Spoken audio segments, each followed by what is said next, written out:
नमस्कार, बहुत स्वागत है आप सभी का। आप देख रहे हैं न्यूज़ 18 का डिजिटल प्लेटफॉर्म। आपके साथ मैं हूं ममता तिवारी।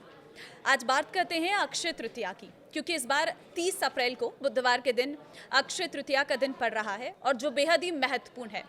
इस पर्व के बारे में जानेंगे, हमारे साथ ज्योतिष आचार्य हैं और इस दिन किस तरीके से पूजा अर्चना करनी है इसके बारे में जानेंगे। साथ ही साथ क्योंकि क्या महत्व है इसके और किस तरीके से क्या संयोग बन रहे हैं, किन राशियों के लिए महत्वपूर्ण है, इन सभी विषयों के बारे में विस्तार से चर्चा करेंगे। बहुत स्वागत है डॉक्टर राज मिश्रा जी, आज ज्योतिष आचार्य हमारे साथ। सबसे पहले तो अक्षय तृतीया के बारे में आपसे जानना चाहूंगी, इस पर्व की महत्वपूर्णता। देखिए, अगर अक्षय तृतीया को लेकर के देखा जाए, एक बहुत ही महत्वपूर्ण तिथि है जिस दिन किया जाने वाला कोई भी कार्य क्षय ना हो। अक्षय शब्द का अर्थ ही है कि जिस दिन किया जाने वाला कोई भी कार्य क्षय ना हो, उसको अक्षय कहा जाता है। ये अपने आप में तीन जो सबसे महत्वपूर्ण स्वयं सिद्ध मुहूर्त हैं, हाँ। उसके अंदर एक स्वयं सिद्ध मुहूर्त है। अक्षय तृतीया से बड़ा स्वयं सिद्ध मुहूर्त नहीं कहा जाता है। ठीक जैसे है। अगर आप देखेंगे, दशहरा को स्वयं सिद्ध मुहूर्त कहा जाता है, अक्षय तृतीया को स्वयं सिद्ध मुहूर्त कहा जाता है, गुड़ी पड़वा कुछ लोग जोड़ते हैं, लेकिन उसकी अपेक्षा अगर देखा जाए तो दीपावली को स्वयं सिद्ध मुहूर्त कहा जाता है। ठीक है। उस तीनों मुहूर्तों में भी जो अक्षय तृतीया का मुहूर्त है वो सबसे शुभ माना जाता है। आखिर क्यों अक्षय तृतीया शुभ है, अगर हम बात करते हैं तो अक्षय तृतीया इसलिए स्वयं सिद्ध है क्योंकि त्रेता का जो प्रारंभ है और उसी के साथ जो द्वापर युग का प्रारंभ है, जिसमें भगवान राम का अवतार हुआ था, अगर उस युग के प्रारंभ की बात की जाए तो अक्षय तृतीया के दिन से ही हुआ था। अगर मैं सतयुग की बात करता हूँ, क्षमा चाहूंगा, द्वापर में भगवान कृष्ण का जो अवतरण हुआ था वो अक्षय तृतीया के दिन से हुआ था, उस युग का प्रारंभ हुआ था। सतयुग के यदि प्रारंभ की बात की जाए, जहां पर सात्विक ऊर्जा का सबसे अधिक संचार हुआ है, जहां सभी लोग धर्म पारायण रहे हैं, उस युग की अगर बात की जाए तो अक्षय तृतीया के दिन से हुआ है। आप सोचिए, वृंदावन में बांके बिहारी का जो चरण दर्शन है, वो चरण दर्शन सिर्फ अक्षय तृतीया के दिन ही होता है। बद्रीनाथ के जो कपाट हैं भगवान के, वो अक्षय तृतीया को ही खुलते हैं। भगवान राम के अवतार परशुराम जी को अगर देखा जाए तो भगवान परशुराम का अवतार जो है वो अक्षय तृतीया के दिन ही हुआ था। भगवान का एक अवतरण और हैग्रीव का जो अवतार हुआ है वो अक्षय तृतीया को ही हुआ है। तो अक्षय तृतीया अपने आप में, भाई, कौन सा दिन बेहतरीन माना जाता है? बेहतरीन दिन वही माना जाता है जिस दिन, भाई, सतयुग का प्रारंभ हुआ, तो सतयुग का प्रारंभ कोई साधारण दिन से तो नहीं हो सकता है। सतयुग का प्रारंभ उसी दिन हुआ जिस दिन सबसे पॉजिटिव ऊर्जा, सबसे सकारात्मक ऊर्जा जिस दिन रही, उसी दिन से उस सतयुग का प्रारंभ हुआ। तो इस कारण से अक्षय तृतीया को लेकर के जितना वर्णन किया जाए वो सारा मुझे लगता है कम होगा। मैं बड़ा स्पष्ट कहना चाहूँगा, श्री रामचरितमानस में एक चौपाई कही गई कि सारद शेष महेश विदे आगम निगम पुराण और नेति नेति कही जास गुण करहि निरंतर गान। तो इस तृतीया के, अगर अक्षय तृतीया के पुण्य की बात करूं, इसके फल की बात करूं, तो मुझे लगता है कि मैं अपने मुख से वर्णन कर पाऊं ये बड़ा आसान नहीं होगा। माता सरस्वती भी इसका वर्णन करने में कहीं ना कहीं अपने आप को असमर्थ फील करती तो इस दिन क्या करें ऐसा, मेरे इतना महत्वपूर्ण दिन है? मेरे मेरे दृष्टि से हम लोग जनरली, मैं तो कहता हूं कि परमात्मा को मांगना चाहिए। हम लोग इस संसार में, मैं हमेशा कहता हूं कि हम भगवान से मांगते हैं, भगवान को नहीं मांगते हैं। मैंने अगर भगवान को मांग लिया तो मुझे इस संसार का सब कुछ प्राप्त हो जाएगा। लेकिन हम क्या करते हैं, हम छोटी छोटी चीजें अपने जीवन में मांगते हैं। मेरे दृष्टि से इस दिन भगवान की आराधना करनी चाहिए और उनसे प्रार्थना करना चाहिए कि प्रभु, मेरे भाग्य को आप ही परिवर्तित कर सकते हैं, जो मेरे लिए बेहतर है वो दे, आप मुझे प्राप्त हो जाए, मेरे दृष्टि से। लेकिन क्योंकि संसार की एक कामना है ना, अब संसार की कामनाओं की प्राप्ति के लिए आपकी अलग अलग इच्छाएं होती हैं। किसका पूजन करना चाहिए, सबसे महत्वपूर्ण प्रश्न है। क्योंकि इस दिन जो जन्म हुआ वो भगवान विष्णु के जो स्वरूप है उनका अवतरण हुआ।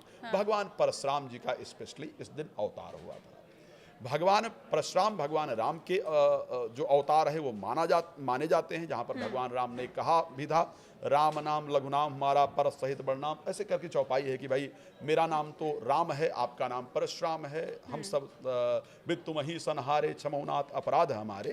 तो ऐसे कंडीशन में भगवान परशुराम जी का स्मरण करते हुए ओम नमो भगवते वासुदेवाय नमः, इस मंत्र का श्रद्धा पूर्वक जप करना चाहिए। स्पेशली अगर एंजाइटी की प्रॉब्लम रहती हो, फोबिया रहती हो, डिस्ट्रैक्शन होता हो, नेगेटिविटी रहती हो, डिसीजन लेने में स्पेशली अगर प्रॉब्लम होती हो, तो वो भगवान परशुराम ही हैं जिनके कॉन्फिडेंस के आगे शायद सभी का कॉन्फिडेंस बहुत कम था।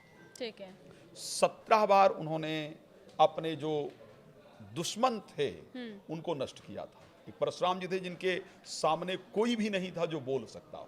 तो यदि इस दिन आप भगवान परशुराम की आराधना करते हैं, भगवान विष्णु की आराधना करते हैं, तो जितनी नकारात्मक चीजें हैं आपके जीवन से वो दूर हो जाती हैं। अब आप कहेंगे तो फिर आराधना करनी कैसे चाहिए?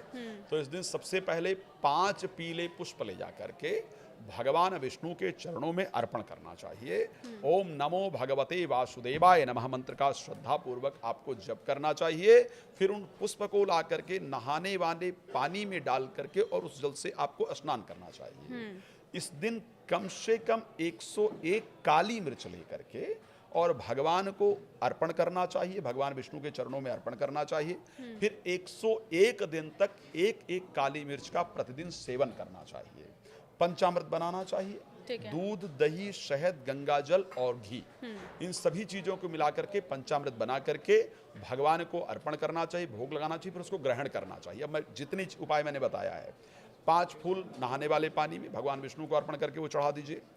पंचामृत जो भगवान को अर्पण किया है उसको खुद पी लीजिए। काली मिर्च जो 101 चढ़ा है उसको 101 एक काली मिर्च प्रतिदिन खाना शुरू कर दीजिए। मैं ये पक्का कह सकता हूं, अगर इसको कर लिया जाए तो अगर डिप्रेशन की मेडिसिन चल रही होगी, मैं 101 की बात कर रहा हूं, आई थिंक 3 महीने समथिंग बनेंगे, 3-3.5 महीने बनेंगे।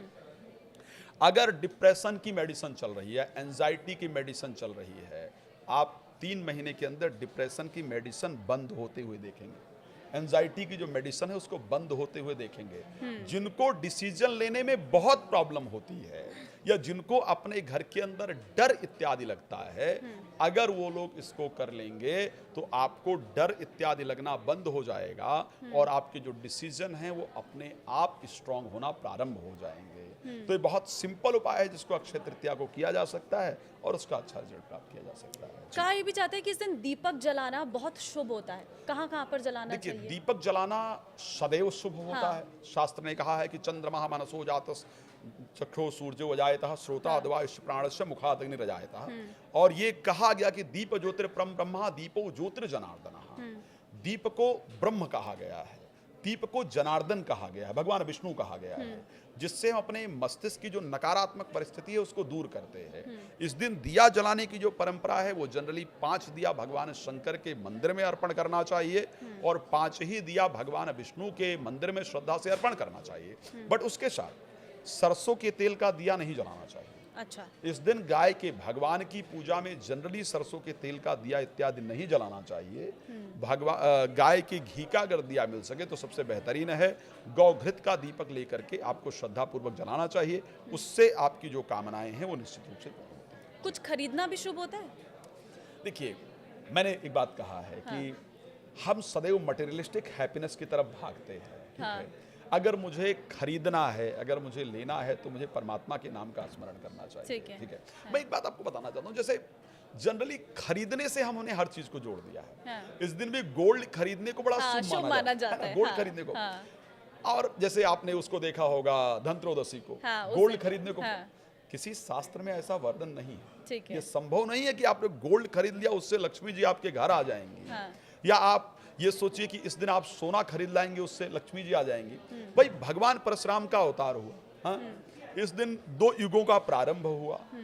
ना तो भगवान कृष्ण को गोल्ड बहुत प्रिय था, नहीं था। भगवान कृष्ण के लिए तो यहाँ तक कहा गया है कि माता उनको सुंदर सुंदर वस्त्र पहनाती थी और वो वस्त्र वो इसलिए सुंदर नहीं पहनते थे, थोड़ी देर पहन के उतार देते थे कि मेरे सखाओं को कहीं ऐसा ना लगे कि मैं बड़े घर से हूँ और वो छोटे घर से हूँ, ठीक है? तो ना तो किसी युग के प्रारंभ में गोल्ड चर्चा की ना भगवान ने कभी गोल्ड को बहुत महत्वता दी। हिरण्यवर्णा हरणिम कहा गया, लक्ष्मी जी को हिरण्यवर्ण कहा गया, स्वर्ण कहा गया। तो इसका तात्पर्य ये नहीं है कि इस दिन आप गोल्ड खरीद लाएंगे तो उससे आपके जीवन में बहुत कुछ हो जाएगा। सिंपल सी बात है कि जो गरीब व्यक्ति है, जिसकी आज अगर गोल्ड की आप बात करेंगी, गोल्ड का रेट क्या है आप सभी लोग जानते हैं। आप छोटा सा भी अगर गोल्ड खरीदने जाएंगे तो मुझे लगता है भारत के आई थिंक 30% लोगों की एक महीने की सैलरी निकल जाएगी बेचारे का छोटा सा गोल्ड खरीदने में, है नहीं है? तो ये नहीं है कि आपको गोल्ड ही खरीदना है। मेरे दृष्टि से भगवान का स्मरण करना ही एक प्रकार का गोल्ड है। ठीक। गोल्ड का मतलब क्या है? मैंने कहा ना, श्री रामचरितमानस के सुंदर कांड में जब हनुमान जी पहुंचते हैं वहां, जब हनुमान जी तैयार होते हैं लंका जाने के लिए, तो गोस्वामी जी ने कहा, कनक वरन तन तेज विराजा मानहु अपर गिरिन कर राजा। कनक का मतलब है, कनक स्वर्ण को ही कहा जाता है। भगवान का जो शरीर है वो स्वर्ण रूपी है। भगवान को अपने घर लाना मतलब सोना खरीदना हो गया। ठीक है। भगवान को अपने घर लाने की परंपरा की थी, लेकिन क्योंकि आप जानते हैं व्यापार जगत के लोग बड़े थोड़ा बुद्धिमान होते हैं, तो उन्होंने जनरली उसको थोड़े थोड़े परिवर्तन करना शुरू किया कि साहब स्वर्ण लेकर के आओगे तो इससे आप बहुत धनवान बन जाओगे, स्वर्ण लेकर के आओगे तो बहुत बेहतर बन जाओगे। मैं तो सत्य कहता हूँ, बहुत सारे ऐसे दर्शक होंगे जो देख रहे होंगे जिन्होंने बेचारों ने अक्षय उस पर सोना खरीदा होगा धनत्रयोदशी पर, और अगले महीने शायद उनकी सैलरी कट गई होगी। तो ऐसा नहीं कहा जा सकता है कि स्वर्ण खरीदने से ही लक्ष्मी कृपा आप पर होगी। स्वर्ण सिर्फ परमात्मा का स्वरूप है, परमात्मा को ले आना स्वर्ण खरीदने जैसा, ये मेरा विचार है। और शादियों को लेकर अक्षय तृतीया का दिन बहुत शुभ माना हाँ, जाता है। भाई स्वयं सिद्ध अगर मुहूर्त है, हाँ। तो जिनका विवाह निकलता हो, जिनका विवाह ना निकलता हो, किसी गृह प्रवेश का मुहूर्त ना निकलता हो, मुंडन संस्कार का मुहूर्त ना निकलता हो, किसी भी परिस्थिति के लिए अक्षय तृतीया को प्रार्थना किया जाए तो वो आपको सफलता प्रदान करने वाली होती है। इवन अगर मैं बात करूं कि आपका आपसी रिलेशन भी बेहतर नहीं है और इस दिन आप चाहते हैं कि हमारा रिलेशन बेहतर हो जाए, अक्षय तृतीया में विवाह क्यों किया जाता है? बिकॉज हम कभी नहीं चाहते हैं कि हमारा वैवाहिक जीवन खराब या टूटे, है ना। और 7 जन्मों के बंधन की परंपरा शायद हमारे भारत के अंतर्गत ही है। तो जिस अक्षय तृतीया के दिन यदि कोई संबंध जुड़ता है, इट मीन्स कि वो संबंध क्षय नहीं होगा, वो अक्षय रहेगा, वो कभी टूटेगा ही नहीं। इस परंपरा को मान करके हम अक्षय तृतीया को विवाह करते हैं, तो करना चाहिए जी। इसीलिए काफी ज्यादा अक्षय तृतीया के दिन लोग शुभ मानते हैं विवाह करने, और इसी तारीख पर लोग बहुत ज्यादा शादी करना तारीख चाहते नहीं, हैं। तिथि। हाँ, अक्षय तृतीया एक तिथि ठीक है जिसको हाँ। हम हिंदू जो सनातन कैलेंडर है उसकी तारीख कह सकते हैं। किन राशियों का गोल्डन पीरियड रहने वाला है? देखिए, अगर मैं राशियों के गोल्डन पीरियड के अकॉर्डिंग बात करूं 30 तारीख को, क्योंकि अक्षय तृतीया के दिन चंद्रमा स्पेशली अपने उच्चस्थ पोजीशन के अंतर्गत होंगे, वृष राशि के अंतर्गत उनका गोचर रहेगा, तो सबसे पहले अगर मैं गोल्डन पीरियड की बात करूं तो मैं वृष राशि के लिए कहूंगा कि वृष राशि का सबसे बेहतरीन समय रहने वाला है। ठीक है। बिकॉज वहां पर बृहस्पति खुद गोचर कर रहे हैं, चंद्रमा खुद उस जगह पर होंगे, उस राशि पर होंगे, तो उनसे ज्यादा गोल्डन पीरियड किसी का, लेकिन डिफरेंट डिफरेंट राशियों के लिए डिफरेंट डिफरेंट गोल्डन पीरियड होगा। ठीक है। लाइक अगर मैं मेष राशि की बात कर लेता हूं तो आर्थिक आय की दृष्टि से, पैसे की वृद्धि की दृष्टि से, इन्वेस्टमेंट की दृष्टि से, और उसके साथ अगर मैं बात करूं घर में चल रही प्रॉब्लम को दूर करने की दृष्टि से सबसे बेहतर है ये गोल्डन पीरियड। अगर मैं वृष राशि की बात करूं तो स्वास्थ्य की दृष्टि से, अपना इंप्रेशन बेहतर करने की दृष्टि से, मैरिड लाइफ बेहतर करने की दृष्टि से या मैरिज करने की दृष्टि से गोल्डन पीरियड है। मिथुन के लिए इसी प्रकार से विदेश यात्रा या नींद या कोर्ट कचहरी से रिलेटेड जो कार्य हैं उसको करने के लिए गोल्डन पीरियड है। कर्क राशि के लिए शेयर मार्केट का सबसे बेहतरीन तरीका या संतान के लिए गोल्डन पीरियड है। सिंह राशि को उसी प्रकार देखा जाए तो नौकरी व्यापार के लिए सबसे गोल्डन पीरियड होगा, ये अच्छा रिजल्ट देंगे। अगर मैं उसी में बात करूं कन्या राशि का, तो भाग्य के दृष्टि से भाग्य की वृद्धि कराने वाला इस समय होगा, गोल्डन पीरियड होगा। अब अगर हम तुला राशि की बात कर लेते हैं, अगर कोई पैसा फंसा हुआ है तो उस पैसे को निकालने के लिए ये तिथि सबसे बेहतरीन रहेगी, गोल्डन पीरियड होगा इस दिन आराधना करने से। अगर मैं वृश्चिक राशि की बात करूं तो मैरिड लाइफ को बेहतर करने का, जीवन साथी से संबंध बेहतर करने का या विवाह के लिए प्रयास करने का सबसे गोल्डन पीरियड होगा, उनके लिए बेहतरीन रहेगा। तो इसी प्रकार से भाई धनु राशि के लिए स्वास्थ्य की दृष्टि से देखा जाए तो गोल्डन पीरियड होगा। मकर राशि के लिए संतान की दृष्टि से अगर देखा जाए तो सबसे गोल्डन पीरियड होगा। विद्या अध्ययन की दृष्टि से सबसे गोल्डन पीरियड होने वाला है। शेयर मार्केट की दृष्टि से गोल्डन पीरियड होने वाला है। और मेरी सबसे पसंदीदा राशि कुंभ राशि, जिसको मैं हमेशा कहता हूं, उसके लिए चतुर्थ भाव में इस दिन ये अक्षय तृतीया का शुभ योग बन रहा है। आपके लिए प्रॉपर्टी लेने का, उसके साथ विदेश यात्रा का, नौकरी में प्रमोशन या व्यापार के परिवर्तन का या व्यापार में वृद्धि का सबसे गोल्डन पीरियड अक्षय तृतीया लेकर के आ रहा है। इस दिन भगवान की जरूर आराधना कीजिएगा। मीन राशि के लोग आत्मविश्वास की वृद्धि का, भाई बहनों से संबंध बेहतर करने का सबसे गोल्डन पीरियड इस दिन मुझे लगता है प्राप्त हो रहा है। भारत के लिए भी बता दीजिए।